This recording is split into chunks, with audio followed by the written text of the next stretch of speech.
HSC ও সমমানের পরীক্ষা আরও পেছাবে। এসব বিষয়ে অর্ধেক প্রশ্নে পরীক্ষা অনুষ্ঠিত হবে।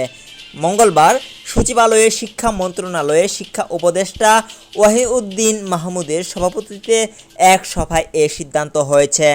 এতে জানানো হয়েছে, পরীক্ষা 11 সেপ্টেম্বর থেকে আরও 2 সপ্তাহ পিছিয়ে যাবে।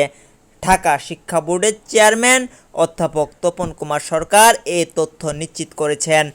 আগের যে বিষয়ে 8টি প্রশ্নের উত্তর দিতে হতো, এখন এই একই বিষয়ে 4টি প্রশ্নের উত্তর দিতে হবে। পরীক্ষায় আগের মতোই পূর্ণ সময় থাকবে। কোটা সংস্কার আন্দোলনের কারণে উদ্ভূত পরিস্থিতিতে কয়েক দফায় এইচএসসি ও সমমানের পরীক্ষা স্থগিত করা হয়। প্রথমে গত 18 জুলাইয়ের পরীক্ষা স্থগিত করা হয়। তারপর একসঙ্গে 21, 23 ও 25 জুলাইয়ের পরীক্ষা স্থগিত করা হয়। এরপর 28 জুলাই থেকে 1 আগস্ট পর্যন্ত পরীক্ষাগুলো বন্ধ থাকে। পরে সিদ্ধান্ত হয় 11 আগস্ট থেকে নতুন সময়সূচিতে এইচএসসি ও সমমানের পরীক্ষা নেওয়া হবে।